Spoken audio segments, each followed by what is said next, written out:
අයිබෝන් දරුවනේ ඉතින් කොහොමද හැමෝටම ඉතින් අද දවසෙත් ඔයාලා හැමෝම Royal Dragon Knight Chess YouTube channel එකට ඉතාම ආදරයෙන් පිළිගන්න ලබනවා. ඉතින් හැමදාම කියනවා වගේ හරි විදියට chess ඉගෙන ගන්න ඔයාලට පුළුවන්. හරි විදියට chess ඉගෙන ගන්න ඔයාලට හැමදේම අපේ channel එකේ දාලා තියෙනවා. මුලින් ඉඳලා ඕනම කෙනෙකුට බලා ගන්න පුළුවන් විදියට සරල විදියට හැම වීඩියෝ එක දාලා තියෙනවා. ඉතින් අපේ එකම අරමුණ එකම ආසාව හරි චෙස් හරි විදියට ඔයාලා ඉගෙන ගන්න එක. ඉතින් අපි ඉක්මනටම පාඩම තාමත් අපේ channel එක subscribe කරේ නැත්නම් subscribe කරලා පුංචි සහයෝගයක් දෙන්න. වීඩියෝ share කරන්න. ඉතින් දරුවනේ අද මොකද කරන්න තියෙන්නේ? අද කරන්න තියෙන්නේ කලින් කරපු පාඩමක තව කොටසක් තමයි මේ තියෙන්නේ. ඔයාලට මතකද මම කලින් පාඩමක කියලා දුන්නා ක්විස් ගැම්බිට් පාඩම කියන්නේ සාමාන්‍ය ක්විස් ගැම්බිට් පාඩම වලට කියලා දුන්නානේ. ඉතින් ක්විස් ගැම්බිට් පාඩම කියන්නේ ක්විස් ගැම්බිට් කියන ඒ හොඳම ඕපන් එක. ඒ කියන්නේ වයිට් පැත්තේ තියෙන ලෝකේ හොඳම ඕපන් එක. ඉතින් ওই ඕපන් එකට ඇටැක් කරනවා නම් හොඳ කළු ඕපන් එකක් අපිට තියෙන්න ඕනේ. ඒ නිසා ඔයගලන්ට මම කලින් දවසක් කියලා දුන්නා කිංස් ඉන්දියන් කියලා ගේම් එකක් ගැන කියලා දුන්නා. ඔයාලට මතක ඇති.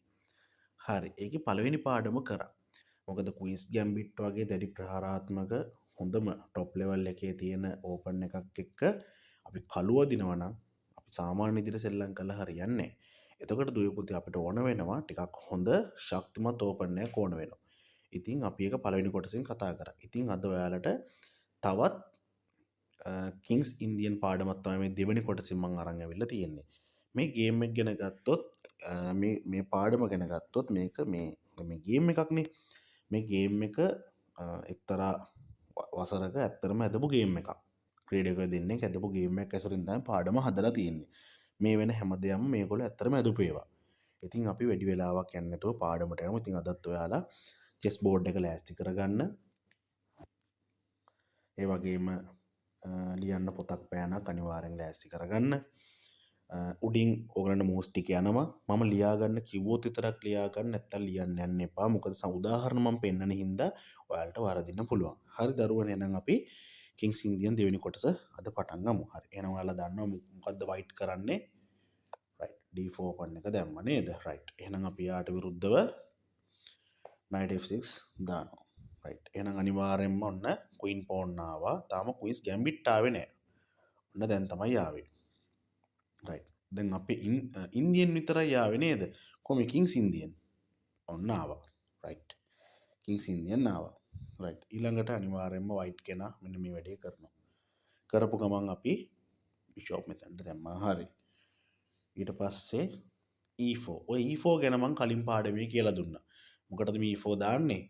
අපි නයිට් ඇටැක් කරන්න දාන්නේ නේද? එහෙනම් දැන් දුවල පුතාලා දන්නවා මේ e4 move එක දැක්ක ගමන් මොකද අපි කරන්න ඕනේ කියලා. මොකද කරන්නේ? d6 pawn ඉස්සරහට දාන එක නේද? d pawn d කළු pawn d7 ඉන්න කළු pawn ඉස්සරහට කොටුවක් දාන එක තමයි අපි කරන්න ඕනේ මේ වෙලාවේ හොඳම වැඩේ. රයිට්. ඉතින් මේ ආය වෙලාවේ bishop e2 දානවා. දැන් ඔයාලා ක්විස් ගැම්බිට් දන්නවා. ඔය bishop e2 දාන එක හොඳයිද?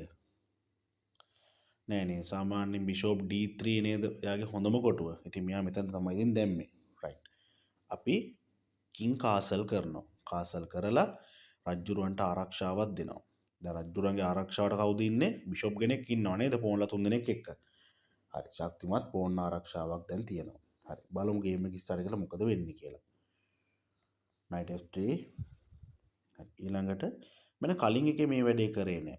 රයිට්. e5 දානවා. එක්ක d පෝන්ට අපේ පෝන්න කපන්න ආරාධනා කරනවා.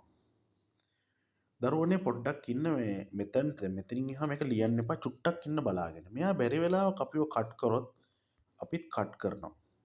බැරි වෙලාව queen කැපෙන්න පුළුවන්. එහෙම වුණොත් අපිට රුක්ගෙන් කපලා අපිට D ෆයිල් එක, ඒ කියන්නේ ඕපන් ෆයිල් එකක් අපිට හැදෙනවා.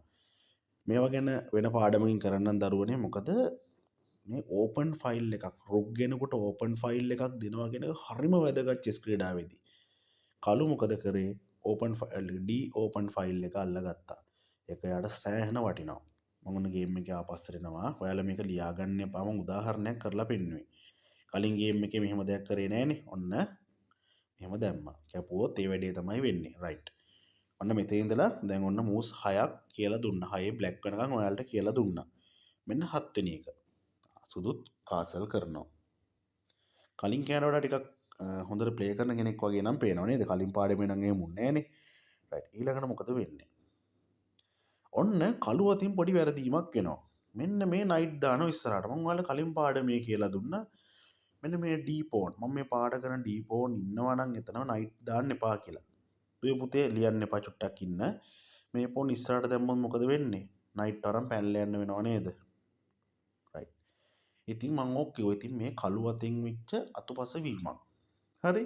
අතපස වීම කියන්නේ මිස්ටේක්. ඒවත් ඔයාලට පෙන්වන්න එපා. හැම වෙලාවෙම හරිම දේ විතරක් නෙමෙයි. වැරදි මූව්ස් පෙන්නලා ඔයගලම හදන්න ඕනේ. ඒතර ඔයාලා එකකින් තමයි හැදෙන්නේ. හරිද? රයිට්. ඉතින් යා නයිට් සීස් දැම්ම ගමන් දෙපාරක් හිතන්න D5 දානවා. ඉතින් දාපු ගමන් රයිට්. මෙයා මෙතනට පැන්නා. හරි. ඔන්න රයිට්ලා දෙන්න එක ළඟ ඉන්නවා දැන් මේ වෙලාවේ නේද? ඔන්න මූව්ස් 8ක් දැන් අවසන්. ඔන්න 9 වෙනි මූව් එකේදී නයිට් D2 මෙන්න මේ වගේ මූව් එකක් කරනවා. සාමාන්‍ය මේ වගේ දෙයක් නම් එච්චර හොඳයි කියන්නත් බෑ. අපි යමු ගේම් එක ඉස්සරහට. ඔන්න දැන් දානවා C5 වගේ මූව් එකක්. මේක ඉතින් දැන් දාලා හරියන්නේ නැහැ නේද? දැන් බලන්න මේක ලස්සන ගේම් එකක්. බලන්න බෝඩ් එකේ පිහිටීම නේ. මම පාට කරනවා බලන්න. ත්‍රිකෝණයක් නේද? පෝන් අයිලන්ඩ් එකක් ඇදිලා. මේ කළුත් ඉන්න අය වගේම තුනක් ඇදිලා. අයිලන්ඩ් දෙකක් එකට ඉන්නවා නේද? හරි. අපි බලමු 10 වෙනි මූව් එකේ මොකද්ද කියන්නේ කියලා. හරි 10 වෙනි මූව් එකේදී මේ වයිට් එක්කන A3 වගේ මූව් එකක් දානවා. රයිට්. එයා අපේ බිෂොප් හා නයිට් එක එතන එන එක නවත්තන්න කියලා අපිට අනුමාන ගන්න පුළුවන්. ඊට පස්සේ නයිට් E8 දානවා. දුවේ පුතේ තව ඔයාලට දෙයක් කියලා දෙන්නම්. කලින් ගේම් එකේ අපි මම මේ කියලා දුන්නේ නැහැ. මේක ඔන්න බලන්න මොකද්ද මේ වෙන්නේ කියලා. දුවේ පුතේ ඔයාලා දන්නවද මේ කළු ක්‍රීඩකයාට සුදු පැත්තට ඇටැක් කරන එක හරිම ලේසි. බලන්න කළු ඔක්කොම කිං සයිඩ් එක පැත්තේ නේද ඉතුරු ටික හදාගෙන ඉන්නේ. එයාට කෙලින්ම ඇටැක් කරන්න පුළුවන් සුදු කින්ට. හැබැයි පේනවද සුදු ඉත්තන්න මොකද වෙලා තියෙන්නේ? සුදු ඉත්තන්ට ඒගොල්ලෝ කුයින් සයිඩ් එකෙන් ඇටැක් කරන්නේ. ඒගොල්ලන්ට සෙන්ටර් එක හරහා බ්ලැක් කින්ට ඇටැක් කරන්න සිද්ධ වෙනවා. ඒක ටිකක් අමාරු වැඩක්. මොකද මේ වෙලාවේ කළු පැත්ත පෝන්ලා දාලා ආරක්ෂාවක් හදාගෙන යන ගමන් ඉන්නේ. ඒ නිසා සුදු පැත්ත ඉත්තන්ට රින්ගන්න බෑ මේ වෙට කඩාගෙන රින්ගන්න බෑ. හොඳ ශක්තිමත් වැටක් හදාගෙන යන ගමන් මේ ඉන්නේ. ඒතකොට කළු ක්‍රීඩකයට හරිම වාසියක් තියෙනවා. හරිම කෙලින් මොකද කිල්ලා දෙන්න G ෆයිල් එකේ ඉන්නේ. පේනවද? සුදු කිනුයි කළු කිනුයි G ෆයිල් එකේ ඉන්නේ. ඒ වගේම ඒ පැත්තේ ඉත්ත වැඩි ඇටැක් කරන්න සුදු පැත්තට. ඉතින් කළුට හරිම ලේසි ඇටැක් එකක් තියෙනවා මේ වෙලාවේ. ඔයාලා එක පේනවා නේද? හරි. දැන් මූස් 10ක් අවසන් එක ඉත් එක්ක තාම කැපිලා නැහැ. මෙන්න මේවා තමයි ඉතින් හොඳ ගේම් නේද? මූස් 10ක් අවසානයේත් එක ඉත් එක්කවත් තාම කැපිලා නැති එක. හරි දරුවනේ. මේක මම ප්ලෑන් එකක් කියන්න මෙන්න මේ විදියට.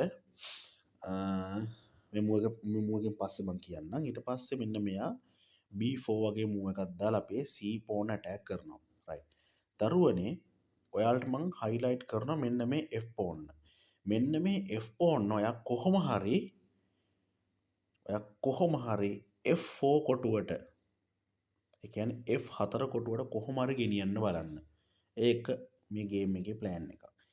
ඊට අමතරව මෙන්න මේ පාට කරන රුක් වලට පේනවා ඇති F රුක්. කළු රජ්ජුරුවන්ගේ දකුණු පැත්තේ ඉන්න රුක් ඉන්නව නේද? එයාව කොහොම හරි හරිද? එයාව කොහොම හරි ඉස්සරහට ගෙනල්ලා එයාව G ෆයිල් එකේ තියන්න ඕනේ. මොකද මේ වෙලාවේ කළුකින් ඉන්නේ. සුදුකින් ඉන්නේ G ෆයිල් එකේ නිසා රුක්ක G ෆයිල් එක කෙලින් ගෙනාවා චුට්ටක් එහාට ගෙනාවා. එතන අර දැන් ඔයාලට පේන දුරකට හොඳට බලන්න. මෙන්න මේ කළුකින් දිහා බලන්න. ඊට පස්සේ බිෂොප් දිහා බලන්න. එයා ඉස්සරහා ඉන්න පෝන් ඉස්සරහට ඇදලා එතනට අපි මෙන්න මේ කළු රුක්ක එතනට F6 එක හරහා ගෙනල්ලා ඊට පස්සේ ඔයාලට පුළුවන් මේ queen G ෆයිල් එකෙන් යන checkmate කරන්න. ඔන්න ඕක තමයි පුතේ සැලැස්ම. හරිද? හරි. බලමු 11 බ්ලැක් මොන වගේ දෙයක් කරයිද කියලා. හරි. දැන් මෙයා B6 වගේ මූව් එකක් දානවා. ඔන්න කෙනෙක්වත් ඉත්ත කපා ගන්න ලෑස්ති නෑ නේද? රයිට්. ඊළඟට රුක්ක B1 එකට දානවා. කාරණා රුක්ක දානෝනේ C ෆයිල් එකට නේද? queen's gambit එකේ නීතිය ඒකයිනේ. මොකද මෙයා B ෆයිල් එකට තමයි දාන්නේ. රයිට්. ඊළඟට මෙන්න කළු අතින් හොඳ මූව් එකක් ප්ලේ වෙනවා මේ වෙලාවේ. F5 එක. හොඳ මූව් එකක්. මම කිව්වා මේ F4 කොහොම හරි ඉස්සරහට F1 එකට බැරි වෙලා කැපුවොත් මොකද වෙන්නේ? පුතේ දුවේ පුතේ අදින්න එපා. කැපුවොත් ඔයාලට ඕන තරම් ඉන්න එක්කෝ මේකෙන් කපලා ඊළඟ පාර ඉස්සරහට දාන්න පුළුවන්. එතකොට G ෆයිල් එක එතන ටිකක් ඕපන් වෙනවා. ඒක ලියන්න එපා. කැපුවොත් විතරක් ඒ වැඩේ කරන්න. හරි. හරි. ඔන්න 12 බ්ලැක් වෙනකන් ඔයාලට දීලා තියෙනවා. 13 වෙනි මූව් එකේදී මෙයා F3 වගේ මූව් එකක් අදිනවා. හරිද? අපි මොකද අන්න අපේ තැන අපි දැම්ම F4 එකට. බලන්න දරුවනේ මේකේ බ්ලැක් එක බලන්න සැලැස්ම පෝන් චේන් දෙකක් තියෙනවා. වලට පේනවද? පෝන් චේන් දෙකක් තියෙනවා. මම ඊළඟ මූව් එකෙන් පස්සේ පෝන් චේන් දෙක පෙන්නන්නම්. රයිට්. එතකොට 13 බ්ලැක් වෙනකන් අපි ඇදලා ඉවරයි. හරි 14. මෙයා එකම පෝන්න දෙපාරක් අදිනවා. A4. මේ බලන්න. මේ මම පාට කරනවා මේ දැක්කද පෝන් චේන් එකක් මේ. පෝන් චේන් එකක්. එතන මොකද්ද? පෝන් අයිලන්ඩ් එකක්. දැක්ක නේද ආරක්ෂා පෝන් ආරක්ෂා ලස්සනට දාලා තියෙනවා කළු පැත්තේ. දැන් සුදු අයට පොඩ්ඩක්වත් ඉන්න බැරි වෙන්නේ. හිර කරන ගමන් තමයි ඉන්නේ. රයිට්. 14 වයිට් වෙනකන් අපි ඇද්දා. ඊළඟට බ්ලැක් එක්කෙනා ඔන්න ඉස්සරහට යනවා. කීප ඔන්න තව පෝන් අයිලන්ඩ් එකක් හැදුවා නේද? G5. 15 වෙනි මූව් එකේදී ඔන්න දුවේ පුතේ දැන් මේ 12 වෙනි මූව් එක තියෙනවනේ. මේ 12 වෙනි මූව් එකේ ඉඳලා කළු පැත්ත ඇටැක් කරන්න පටන් අරන් තියෙන. කියන්නේ කළු දැන් පහර දීමට සූදානම් සුදුට. මෙච්චරලා යා හිමින් හිමින් ඇදලා දැන් ඔන්න සම්පූර්ණයෙන් පහර දෙන්න තමයි යා සූදානම් වෙලා ඉන්නේ. හරි අපි යමු ගේම් එක ඉස්සරහට මොකද වෙන්නේ කියලා මූව්ස් 14ක් ඉවරයි. හරි අපි බලමු 15 වෙනි එක. මම ආයි මෙයා මෙන්න මේ වගේ මේ පෝන තුන් පාර මේ ගේම් එකේ මේ විදිහට මෙයා තුන් පාරක් අදිනවා. හරි. ඒක ඉතින් ඒක ලොකු පාඩුවක්. ඔන්න රුක්ක F6ට දාලා තවත් හොඳ මූව් එකක්. ග්‍රේට් මූව් එකක්. හොඳ මූව් එකක් කළු විසින් ප්ලේ කරනවා. රුක්ක ඉස්සරහට දාලා G ෆයිල් එකට දානවා කියලා කලින්ම කිව්වා. මේ සැලැස්ම ගැන කළුගේ සැලැස්ම ගැන ඔයාලා හොඳට අධ්‍යයනය කරලා මේ ගේම් එක මේ විදිහට ප්ලේ කරොත් ඔයාලට ජයග්‍රහණය කරන්න පුළුවන්. හරි. බලමු අපි 16 වෙනි මූව් එකේ මොන වගේ දෙයක් කරයිද කියලා. රයිට්. ඔන්න පළවෙනි ඉත්තා කැපුවා. B cut C5 කරා. අපිත් නිකන් ඉන්නේ. අපි කාගෙන්ද කපන්නේ? අපි මෙයාගෙන් කපමු. රයිට්. හැබැයි B ෆයිල් එක ඕපන් වුණා. සුදු රුක්ට නිකම්ම ඕපන් ෆයිල් එකක් අපි හදලා දුන්නා. හරි. ඉතින් මම එදත් කිව්වා වගේ දුවේ පුතේ මේකේ මේ තියෙන හැම එකම මොකද කවුරු හරි දෙන්නේ කැදපු ගේම් එකක් ඇසුරෙන්න යන්නේ. මේකේ තියෙන හැම එකක්ම අපි කරන්න අවශ්‍ය නැහැ. දැන් මේක හොඳ නැත්තම් අපිට පුළුවන් තව දෙයක් හිතන්න. මේ ඇසුරෙන් ඔයාලට පුළුවන් ඔයාලා කල්පනා කරලා මේක මූව් එක හොඳ නැත්තම් තව දෙයක් කල්පනා කරන්න පුළුවන්. ඒකට කවුරුත් එපා කියන්නේ. එහෙම තමයි ඉගෙන ගන්නවා කියන්නේ. මේකේ තියෙන එකම පුරුදු වෙන එක නෙමෙයි. මේකෙන් ගන්න ඕන ටික අරගෙන අපි අනිත් ටික අතාරිනවා. මේක හැමදේම මේ මතක තියාගන්න කිසිම අවස්ථාවක් නෑ දුවේ පුතේ. හරි? හරි. 17 වෙනි මූව් එකේදී වයිට්. දැන් වයිට් හිර වෙලා ඉන්නේ. බ්ලැක්ට ඇටැක් කරගන්න බැරුව. බලන්න හොඳට බලන්න. මේ බිෂොප්ලා ඇතුලේ. මේ මෙයා ඇතුලේ හිර වෙලා.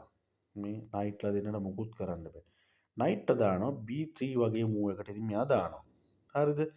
රයිට්. ඔන්න රුක්ව G ෆයිල් එක තුලත් කරා. අපේ ප්ලෑන් එක ගොඩක් සාර්ථකයි දැන්.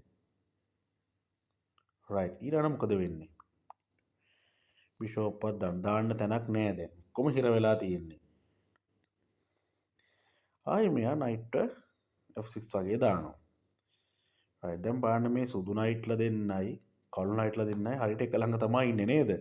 මං කියනවා මේක ලස්සන ගේම් එකක් කියලා. රයිට්. ඊළඟට 19. දැන් ගේම් එක ඉවරෙන් ගේම් එක කියන්නේ පාඩම ඉවරෙන් ළඟයි. දැන් සුදුර කරන්න දෙයක් නැතුව යා නිකන් මූව් එකක් නිකන් පාස් කරලා දාන්න. නිකන් කිං වදිනවා නිකන්. කරන්න දෙයක් නැති කමට. කිං H1. ඊළඟට මෙයා මොකද කරන්නේ?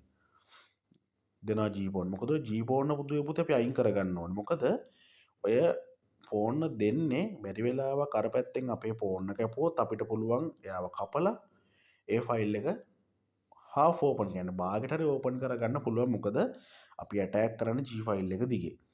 ඊළඟට 19 බ්ලැක් වෙනකන් කරානේ 20. හරි. එයා කට් කරනවා.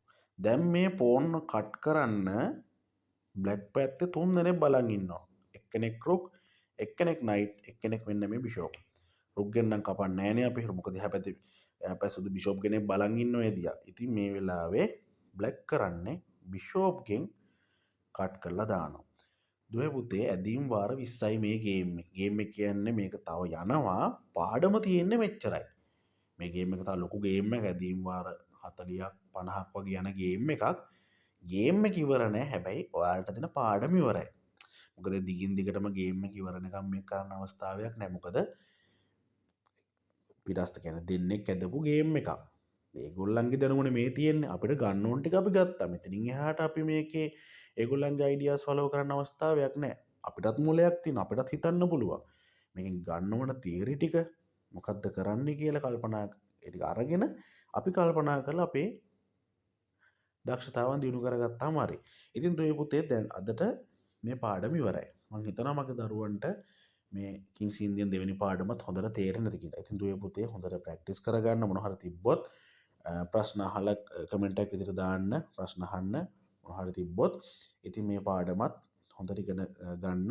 මම හිතනවා මගේ දරුවන්ට තේරෙන්නේ නැති කියලා. ඉතින් අපි එහෙනම් ගොඩාක් ස්තුතියි ඔයාලට මේ වෙනකන් රැඳී හිටියට. ඉතින් දුවේ පුතේ අපි තවත් දවසක තවත් අලුත් පාඩමකින් හමු වෙනතුරු හැමෝටම ස්තුතියි. සුබ දවසක්. ආයුබෝවන්.